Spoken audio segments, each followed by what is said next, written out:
Hi there and good afternoon to you. I'm Eric Chilton along with Stacy Spivey and Lauren Coleman. Hey everybody, happy Friday Eve. Aren't you guys glad we're almost to the end of the work week? It's been another long one. It has. I was just telling Lauren, I keep thinking today's Wednesday for some reason. Don't go backwards, Stacy. So to hear that it's Friday Eve makes my life so much better. Well, we have a lot to get to this afternoon. We're going to start with our top story. The North Carolina National Guard is now assisting medical staff at Alamance Regional Medical Center. Cone Health applied several weeks ago for assistance from the Guard. Alamance Regional is fighting staffing shortages due to the pandemic, like many other healthcare systems across the nation, and thought help from the National Guard would be an opportunity to assist healthcare workers as needed. Guard members will handle minor wellness checks like vital signs as well as other administrative services. The National Guard is going to help supplement the tasks that are required to take care of our patients. They may not be hands-on with the patient, but they're going to be helping us to turn over rooms, to clean rooms, to answer call lights, to keep patients safe. They might be able to sit with a patient, to keep them in the bed and not be such a fall risk. So it's going to be very welcoming. The staff here are excited to have them on board. Has seen some big improvements in the percentage of COVID positive testing. You want to go ahead and go to that graph if we can. The latest number is 16.6%. It's the lowest number the state has reported since Christmas. It's easy to see that downward trend. You can see that arrow right there for the past couple of weeks. At the height of this latest spike, the state was reporting days as high as 36%. Over the past week, we've only topped 20% once. We're still way above the state's goal of 5%, that red line right there, but we're finally starting to get closer to it. North Carolina health leaders have updated their COVID recommendations for schools. The biggest change, contact tracing is no longer recommended statewide. People who have been notified of an exposure should wear a well-fitted mask for 10 days after the last known exposure, unless an exemption to face covering applies, and be tested immediately if symptomatic and on day 5 after exposure. One section remains the same. It recommends all children and staff wear masks indoors. So remember those free at-home COVID test kits the government said everyone could get? Perhaps you ordered yours and you're already received them in the mail, but many are still waiting. For those of you wondering where their tests are, our Verified team explains what you need to do to find them. Our sources, the White House and the United States Postal Service. Delivery starting in January. You all remember this. Back in December, President Joe Biden said the federal government ordered 500 million rapid COVID tests. According to this White House press release, starting January 19th, Americans could order free kits on covidtest.gov with shipment within 7 to 12 business days. Following that timeline, that means if you ordered right away, you should have received your 4 free tests by last Friday, February 4th. But many of you are telling us and sharing on Twitter that you're still waiting. So we reached out to the post office, and here's what a spokesperson said. More than 60 million American households requested tests. So far, tens of millions have been shipped. That spokesperson saying, quote, "This is huge demand and we're making incredible progress." But check out this banner on the USPS website to order those tests. Quote, "Due to high demand, we're fulfilling orders as tests come in. Place your order now and it will ship as soon as tests become available." While we couldn't get any dates as to when those tests will become available, here's what we do know. If you ordered more than 2 weeks ago, you should have received an email with a tracking number and estimated delivery date.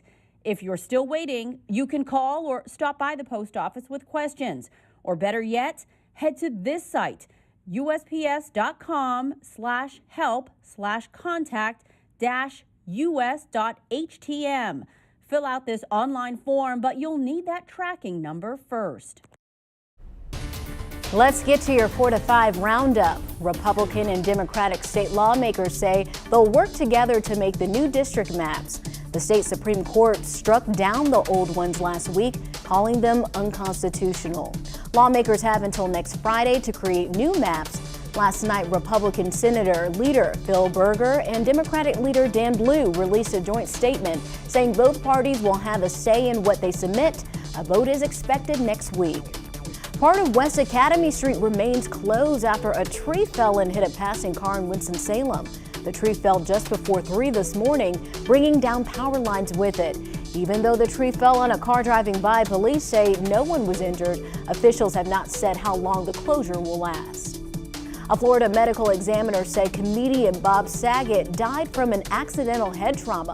The chief medical examiner said Saget likely fell when no one else saw. No drugs or toxins were found in his system. The Full House star's family said he accidentally hit the back of his head on something, thought nothing of it, and went to sleep.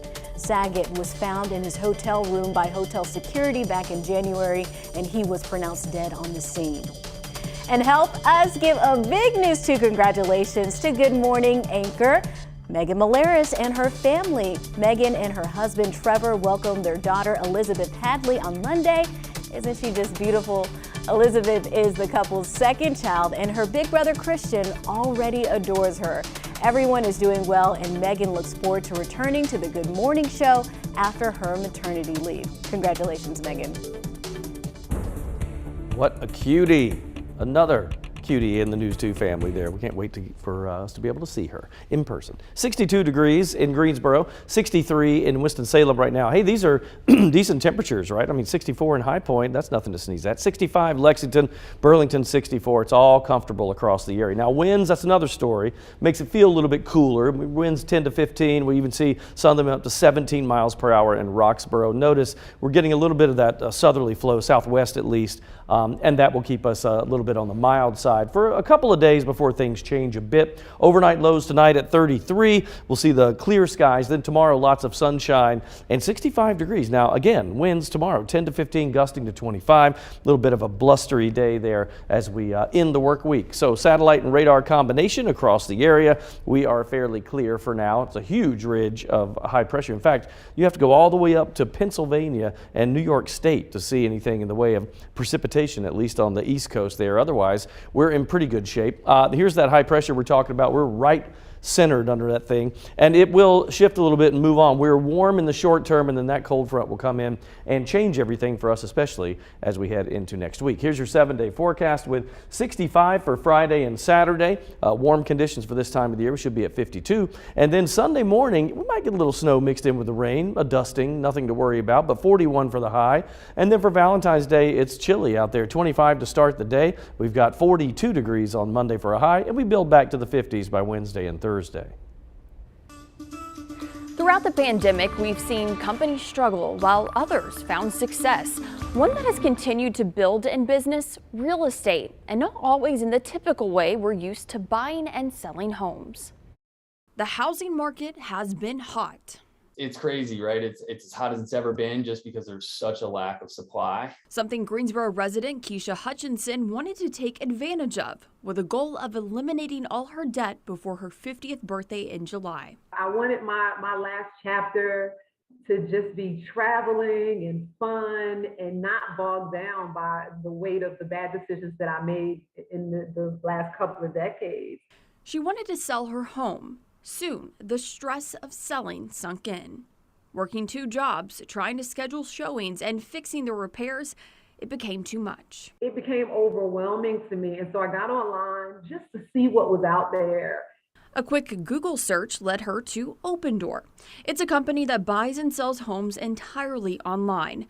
Opendoor General Manager of the Carolinas, John Imberg, says Opendoor is customer-driven. A buyer or seller initiates everything. Opendoor then takes over doing the repairs and putting the house on the market. We take on the risk and a lot of the ops and pressure of selling the home, as opposed to, you think of wholesalers and flippers, they're buying homes at a tremendous discount. Hutchinson says she did everything from her phone, including a virtual tour, and in just 3 days, she had a finalized offer and a signed contract. She says she closed in 2 weeks. I'm telling you, I got so nervous and panicked afterwards. I was like, there's no way. Enberg thinks this non-traditional buying and selling is the way of the future. But even in the digital age, Enberg says less than 1% of real estate sales are conducted online in the triad. Most people still do everything in person with a realtor. The vast majority of transactions are still in the traditional process. We're talking about a very small percentage of the market. An experience allowing Hutchinson to regain her life and plan a trip to Paris without ever leaving the couch. A common misconception with Open Door, according to Enberg, is that they're buying homes and then putting them up for rent. Enberg tells me they don't rent homes. Another common misconception, according to OpenDoor.com, is how they price homes. Enberg says they look at available data, public and private, to make an offer. The Boy Scouts around the Triad are giving back to the community. The initiative, Scouting for Food, is in progress this week, and it aims to help families in need. Here's how you can get involved. In the past, we've been able to collect a lot of food and really made a meaningful impact. So I'm hoping we'll be able to do that again this year. Making an impact one door at a time. With door hangers and donation bins, the Boy Scouts in the Triad are making a difference and giving back to the community. We put out door hangers on people's doorsteps. Scouts will go out to all the houses that they placed hangers on and collect non-perishable food items that have hopefully been left out by the homeowner. If you don't get a door hanger, there are donation bins. So if you see a bin by their mailbox, and they'll have a scouting sign, or there'll be something on the box to tell you that they're collecting food, and they'll be able to take it back to their troop, and that way they can all donate as well. Canned goods and boxed items that don't have to be refrigerated will be donated to food pantries in the community. If you don't find a hanger on your door or donation box near you, you can always bring it to a donation center to participate. To help people in such an easy way, just donating food, buying a few cans, and then being able to distribute that and to see like the thankfulness on people's faces is really the best part of all that. We collected thousands of pounds of food just with our groups together, and being able to see that not just locally, but kind of in a bigger standing and seeing it across a big community is just really satisfying to see. Scouts doing some great work. So the Scouts put out the hangers and donation boxes last Saturday, and will be going around this Saturday to collect food. If you don't see a door hanger or a donation box and you would like to donate, we do have a list of locations on our website, WFNYnews2.com. A 3-story grocery store, Publix grocery store, is coming to the corner of Westover Terrace and Mill Street in Greensboro. The new development will bring 150 jobs. The Publix will join 5 other major grocery stores on the south side of Battleground Avenue. It's set to open in fall 2024. We'll be right back.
Ride shares have become a huge convenience to help us get to where we need to go. Mecklenburg County EMS Services wants to utilize rideshare services to help patients dealing with non-life-threatening emergencies.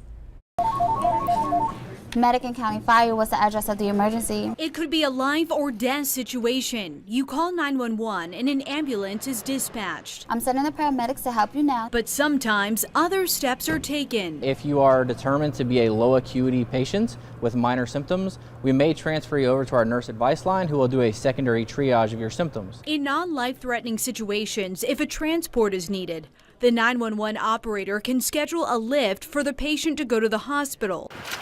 Medic says they're doing this program due to an increase in calls and staffing challenges. Utilizing Lyft allows us to decrease workload by transferring patients that don't require an ambulance over to a much more cost-effective solution. The rides are on average $15 and covered by Medic. Medic says any Lyft driver can participate. Rafael Diaz has been a rideshare driver for 5 years. In that time, he's made a few trips to the hospital. I feel good because I help. The hope is that through this program, Medic can provide more help to more people. The program was implemented in October 2021. Since then, there have already been 175 transports via Lyft. Whenever we are utilizing this process, it allows us to stay available for those higher acuity patients.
You know, it's National Umbrella Day. I didn't even know that was such a thing. A day to celebrate our rainy day companion. So after doing a little research, I found out that umbrellas go back nearly 4,000 years with writings from ancient China, where they would use little paper parasols that were coated on the top with wax to beat off the rain. And we've come a long way in the design of the umbrella, but even as good as they are today, some people refuse to use them, and sometimes I'm one of those people. So I asked you on Facebook, do you carry one? Why or why not? Celeste says, it depends on how hard it's raining and or how far I am from the car. That's true.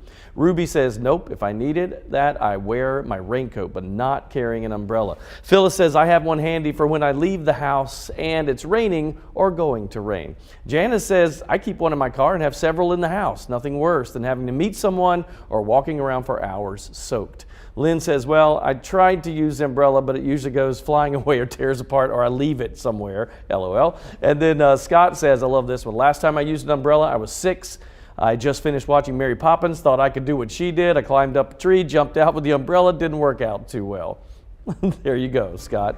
I'm sure a lot of children have attempted that. I think I did that once, actually. I did it. Did you fly? Lauren and I Yeah, talked I about totally it. flew. Yeah, it was the roof of the back porch of my house in Mount Airy when I was a kid, and my dad had a golf umbrella, and they're usually huge, and I was a tiny little 6-year-old, so I literally jumped off the It probably roof. slowed you down a little bit.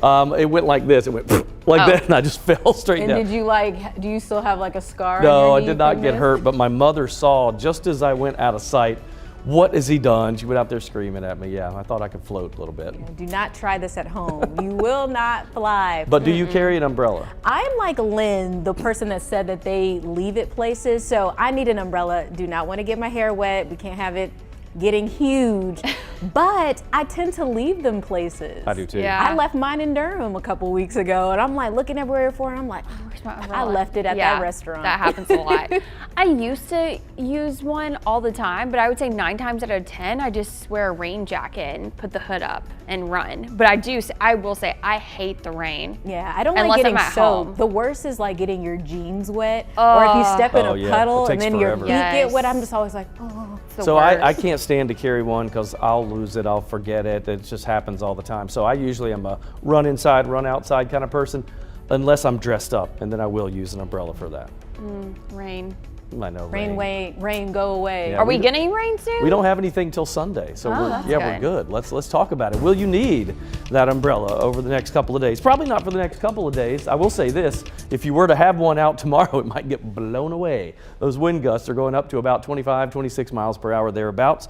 That'll be for your Friday. And that obviously just kind of a blustery day, but no rain until Sunday. We'll talk about that in a minute. 62 in the Triad right now. Head east, we warm up as usual. Raleigh 66, 67 in Fayetteville. Wilmington at 63 though, comfortable there. Boone's at 51 degrees. Winds right now, we're still a little bit breezy.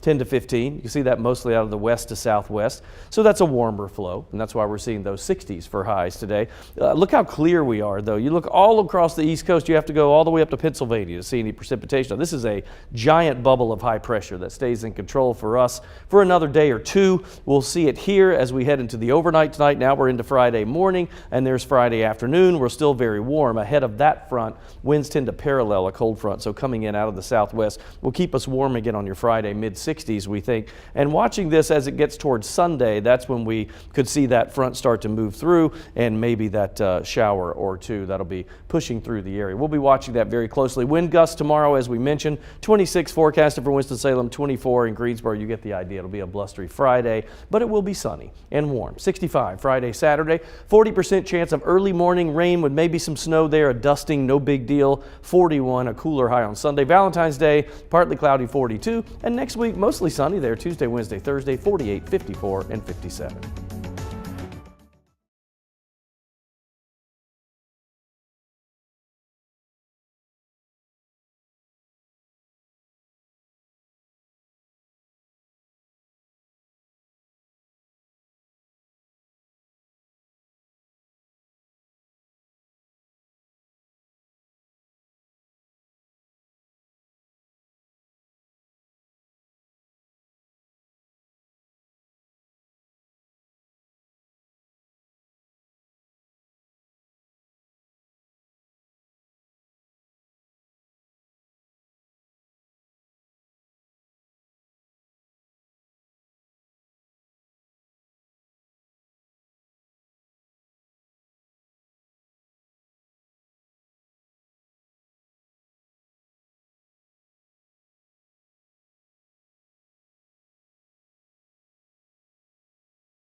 Today on U Day, she was known as one of the greatest poets of our time. Maya Angelou taught us many lessons, but it's one in particular that reminds us the power of human behavior.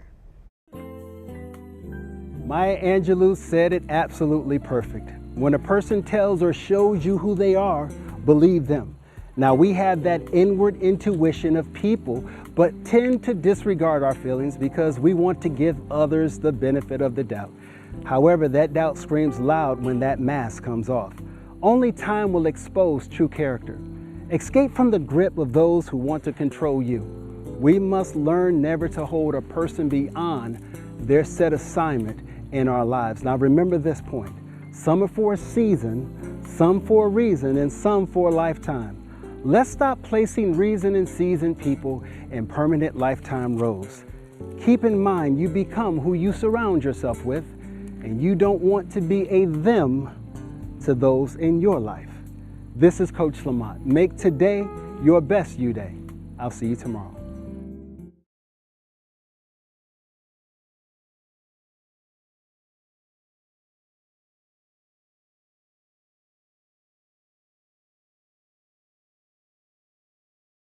Put on ice cold milk and the Oreo cookie. They forever go together like a classic combination.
Good afternoon. I'm Stacy Spivey with Eric Chilton and Lauren Coleman. It is Friday Eve, so we are dancing and happy about it. I just love that song. Lauren busted out the moves before we came on. It was awesome. Welcome to everybody watching us right here on WFMY News 2. Also, Fire Stick, Roku, and on our WFMY News 2 app for your TV, phone, or tablet. Yeah, let's go ahead and get to some of our top stories this afternoon.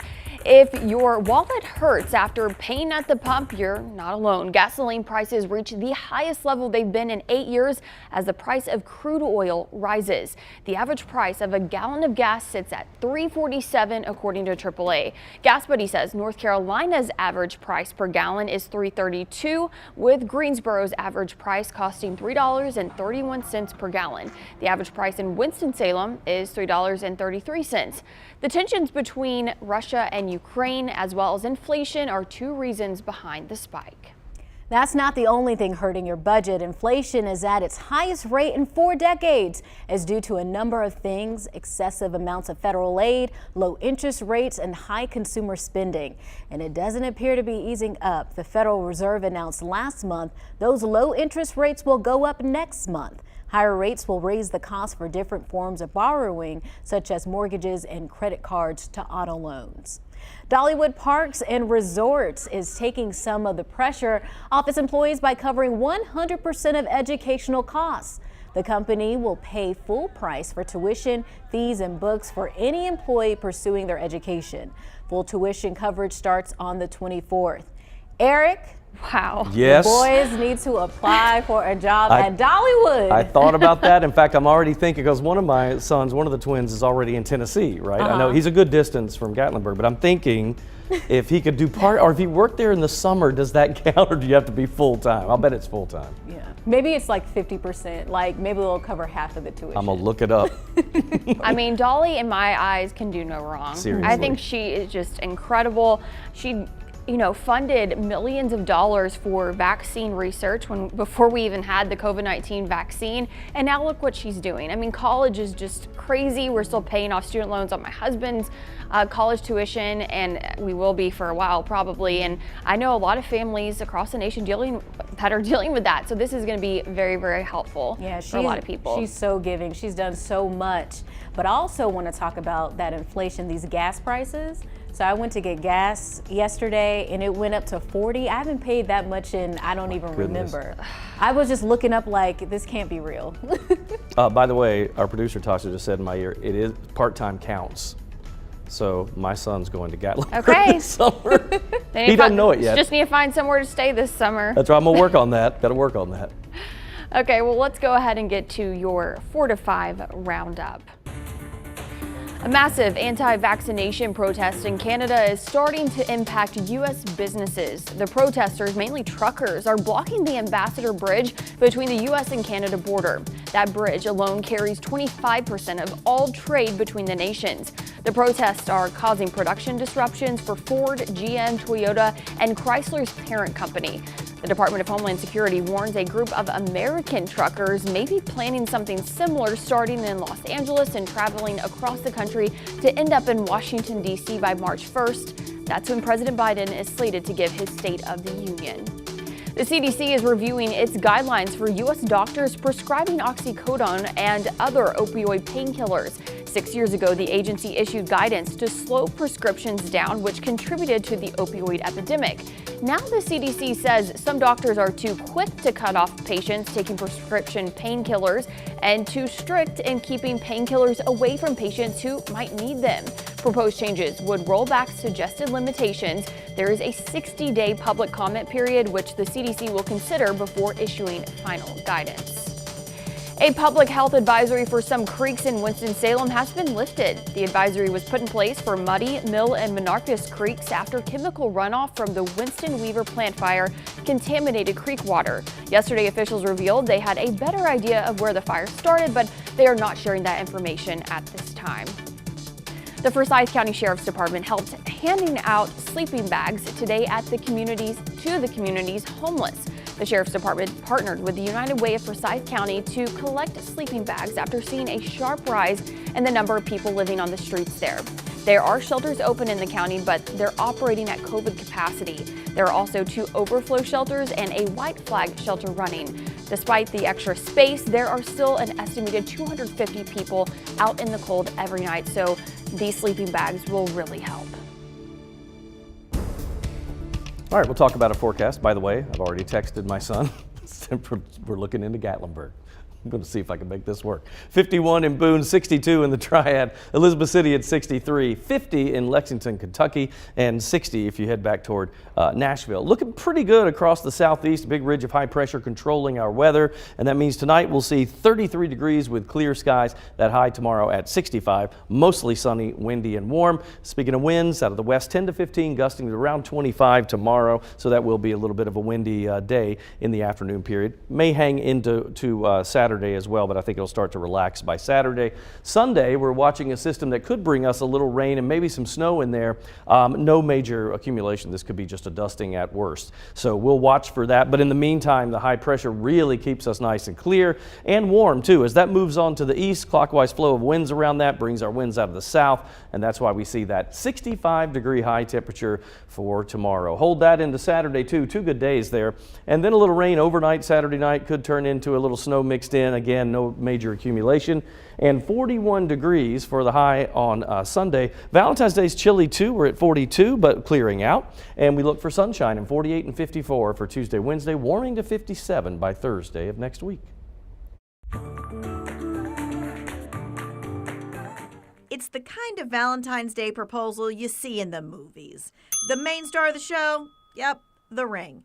And what would Valentine's Day be without flowers? Not to mention all those heart-shaped balloons and the bubbly and the chocolates in the background. Don't miss it. Insert the sappy love music here. And there you go. All right. It's a movie set, I know. Get the tears out, the tissues. I know, we're all I'm a hopeless romantic. It is a very movie role proposal type thing, isn't it? That picture? It is. It's a little bit much. Especially with this music playing too. Well, Yeah, the music I mean, is awesome. I couldn't help myself. But I mean, if you're going to go all out, go all out, right? Did you guys miss there is a guitar in the very back of the picture? Oh, I see which means it. he may have, expressed his love in a song. Yay. All right. Would it surprise you to know that Valentine's Day is the #1 holiday for proposals? Not a shock. That does not surprise me. Not surprise you. Okay, it actually became just that. Let me show you this. Everything changed in 2020. According to InStoreMag.com and Wedding Wire, this is what the holiday lineup looks like now. Valentine's Day, New Year's Day, Christmas Eve, and 4th of July. COVID changed the lineup due to everything shutting down after Valentine's Day. And of course, July date, it moved up 5 spots. It was normally at number 10 because gathering outside in 2020 was the only way to gather. So Makes historically, Christmas was always the #1 holiday for engagements. What do you think about engagements on a holiday? I don't really mind it. I know some people think, oh, they're trying to take over something that's supposed to be for everybody, but I think it could be special. You know, Christmas time is when everybody's there, so why not do it then? Yeah, I mean, I think it's convenient for sure, but like I personally didn't want to be proposed to on a holiday just because I felt like it was kind of expected. Like I was kind of like waiting for it to happen. Yeah, everybody's watching. Yeah, but I mean, my dad proposed on Christmas Day to my mom, but she said she knew because there was a little bitty box under the tree with her name on it. Giveaway. That was the giveaway. Yeah, I wouldn't want to do it on a holiday. I feel like it would take away from the event, right? That's just me. Well, there's a new survey out. We're going to show it to you here. And it says, according to a one-poll survey, 46% of potential spouses said holidays were the perfect time to pop the question. And nearly the same amount said a vacation proposal also gets a thumbs up. Well, speaking of a vacation or a special trip, Stacy Spivey. Yes. Yeah, I got engaged in Nashville. It was at a vineyard out there. We had planned a trip with some friends, and then he surprised me with both of our families were there too, and got down on one knee and proposed, and it was a lot of fun. I love that you have the picture of it. That's so cool. Yeah. Oh, that was I was like, there's one thing I ask: my family be there, and there's a photographer. So he knew. He knew what he was going. Okay. Yeah. Well, I'll join in on this one as well because my now husband and I were on a vacation trip to Sedona when he popped the question. And it's funny. He says he didn't know what day it would be, so he was carrying the ring around in his pocket on every hike. Oh my gosh. Can That you makes even me imagine? nervous. Wow. So That makes me nervous for him. Yes. Like, is now a good time? All right, now this picture is Michael and Megan. So this is at the same place where Mike and I got engaged. Michael got down on one knee for Megan. Of course, it wasn't the same time, wasn't the same trip or anything like that, but what a background That's for... a beautiful who took that picture? I know, that's beautiful. That's the drone shot, right? Oh, wow. That's so pretty. That's the went drone all shot. out. And these days, like if you go on vacation, right, and you have a drone shot or you ask someone to take a picture of you, like it's not a big deal, right? Everybody does that. I asked Leslie in the upstairs area of Triad Stage. I had a friend of mine that used to work there, lit a table for us. She thought she was going to hear a band with a friend, and when she opened the doors, there's nobody there but me. And I asked her right there. Yeah, it overlooks an area of downtown Greensboro where we first told each other that we loved each other. So that was kind of our cool place. Now that sounds like a movie proposal. Yeah, it was all That's lit. sweet. That had all kinds of things. Lights, camera, action, the whole spiel. All right. Not bad. Speaking of special days, all of the special days in your life, we want to share one with you. 2/22/2022. We need your help celebrating Tuesday. WFLY News 2 is partnering with Second Harvest Food Bank to raise two things: food and funds with a virtual fundraiser and an in-person food drive. You'll be able to donate money online over 2 days or drop food over 2 hours at the Friendly Center Harris Teeter. We also want to give back. We're giving away 22 gift cards in the amount of $220 in an online sweepstakes. Second Harvest Food Bank is also giving the first 40 people who donate a free gift. We can't wait to celebrate Tuesday with you. We'll be right back.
Super Bowl Sunday is just 3 days away. Football fans across the country will watch the Los Angeles Rams take on the Cincinnati Bengals. But before we gather for the big game, health experts with Novant Health want to remind us the coronavirus is still very much alive and well. Nurse practitioner Patricia Williams says now is not the time to let our guard down. I think our numbers are still very high. Again, this is widespread. It is highly transmissible. We have to know that. Our numbers are still just as high today. We're seeing it every day in our practice. You have to take precautions. Williams says there are several ways to ensure your Super Bowl gathering is a big hit, but also a safe one. First, she recommends limiting your party to just the people who live in your household. Second, consider virtual parties. Next, if you do plan to mix audiences from different households, try to make sure everyone is vaccinated and boosted. She also says have those who are unvaccinated test for COVID prior to the event, or try holding your viewing party outside. You know, we want to enjoy that time together, but we do want to take precaution. We still have those unimmunized populations, you know, our 5 and under, our kids, those who are at higher risk. We want to protect everybody. And of course, Williams says you can always wear your mask representing your favorite sports teams. And with safety on the top of many of our minds, I asked you on Facebook, what are you looking most forward to come Super Bowl Sunday? Joy Mott says the commercials, they'll be extra good between the Olympics and the Super Bowl. Jeff Griffin says, I'm looking forward to a good game, no stress because my team didn't make it, and taking advantage of my cheat day, hashtag no guilt eating.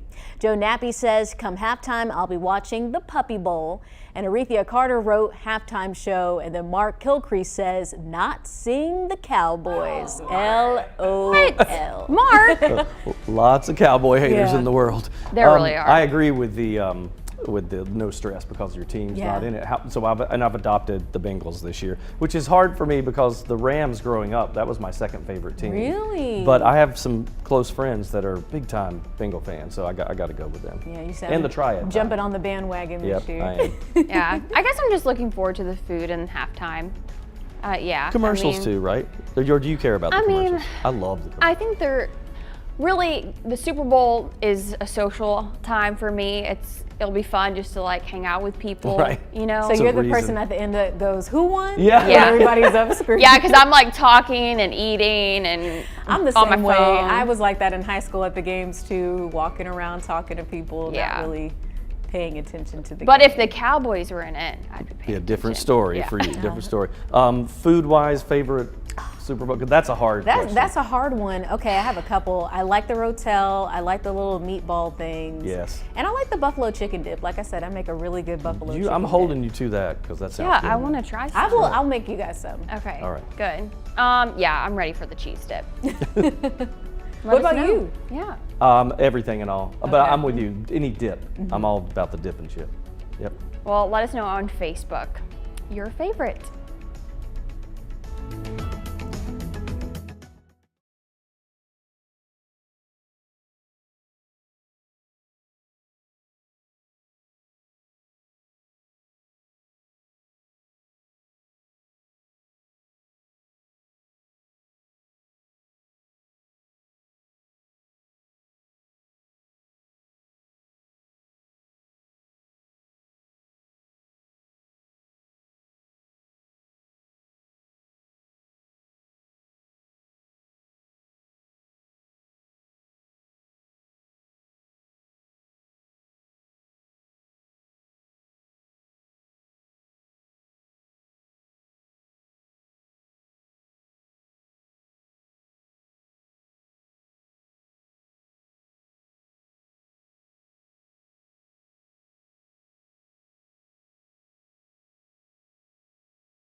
In honor of Black History Month, WFMY News 2's Manning Franks reviews Summer of Soul, which takes us back to the sights and sounds of the Harlem Cultural Festival.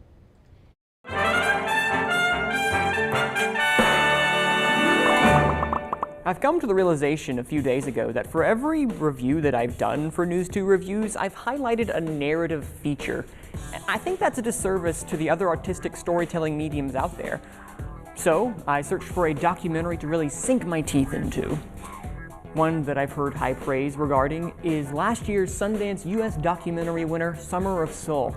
And let me tell you, it is a crime that I haven't seen this sooner, because this might be one of the best documentaries of last year. I was nervous. I didn't expect a crowd like that. Something very important was happening. It wasn't just about the music. After remaining in storage for almost 5 decades, untouched and sadly forgotten, the footage containing the 1969 Harlem Cultural Festival is rediscovered and lovingly stitched together by director Amir Questlove Thompson. Summer of Soul, or When the Revolution Could Not Be Televised, examines the 6-week festival during the summer of '69, where thousands of individuals came to listen to music and celebrate Black history. Are you really ready? Sometimes music-based documentaries will just present a specific concert, and we as the audience are glued to a singular point of view. However, Summer of Soul is one of those rare music documentaries that subverts that and instead uses this lost event as a narrative framing device. By doing this, Questlove beautifully explores Black history around the cultural turning point of the late 60s, all through the lens of music. It also took my breath away at how emotionally intimate it was. By having the artist watch back their own festival performances, we are made privy to these small details that add to the humanity and historical context of these sections in real time. The filmmakers have placed the camera close up to their subjects as the screen illuminates every single tear and every single smile. We are literally watching it with them. Questlove and his team have made every edit so intentional, weaving back and forth the historical news footage with the archival festival recording, and finally with the interviews themselves. You can feel the love of the subject and the musicians radiate from every cut. Summer of Soul is such an accessible documentary to anyone who may feel even the slightest appreciation for music. With live-to-tape performances by Stevie Wonder, Nina Simone, Gladys Knight and the Pips, and so many more, I'm confident this film will have the musical medicine you need. I'm going to give Summer of Soul a News 2 approved. You can stream Summer of Soul on Hulu or Disney+. Well, I know what I'm watching tonight. Manning sold me on that. I love that 60s soul music. All right, 62 in Greensboro, 64 in Burlington right now. We are comfortable, aren't we, Triad? 63 in Walnut Cove, no arguments there. Forecast for tomorrow. This is the overnight low tonight, 33 degrees, and then we'll clear out. That's a chilly morning, but we've seen worse, right? 60 by midday, that's a nice day. 65, sunshine on Friday. The only fly in the ointment would be the winds. Winds will be gusting up to about 20 to 25 miles per hour, a little bit higher in some areas. But you see, we're all clear as we head into tonight and tomorrow. Sunday, that'll change. Now, Saturday, still mid-60s and clouds building in. But Sunday morning, a little rain, maybe some snow mixed in, just a dusting, no worries. 41 degrees. Valentine's Day, clearing and 42. And we begin a warm-up next week. Tuesday, Wednesday, sunny, 48 and 54, but lows will be in the 20s, and we'll get back up to 57 by Thursday of next week. Look for partly cloudy skies as we end the week.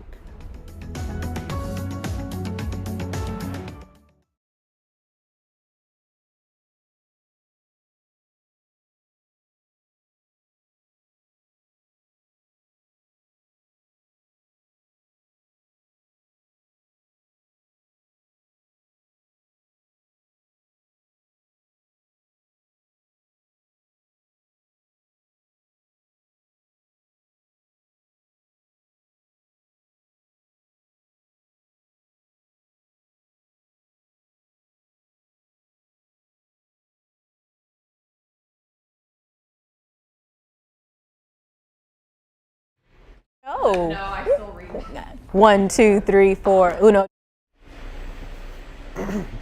Hello, mic check. 1. Hey, Alabama, Alaska, Arizona, Arkansas. Mic check, 1, 2, 3. Ooh, I love your jumps. I missed the.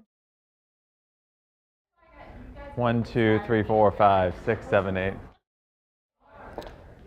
Hi, ice cold milk and an Oreo cookie. 10, 9, 8, 7, 6, 5, 4, 3, 2, 1.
I recently took a trip to Florida to visit family and friends. You might have seen the pictures on my Facebook page of my meetup with Grant Gilmore and Liz Crawford. It's been a few years since they got promoted within our company and moved to our station in Tampa. It's always so good to catch up with them. The only thing that's changed recently is the size of their children. Those girls are growing like weeds. They even seem to recognize me this time, which is impressive since it's been so long. Even though I only see the Gilmores about once a year, I feel like we're able to pick right up where we left off. Do you have relationships like that? It seems you can go forever without talking, but when you do, it's like you barely skipped a day. There are a lot of people in my life who I've lost contact with over the years. I try to reach out every so often just to let them know I'm still thinking of them and hoping they're doing well. It's important to keep in touch with people from our past, even if it's only once a year. Hey, they might appreciate it more than you do. That's just my 2 cents. And your 4 to 5. WFMY News 2 at 5 starts right now.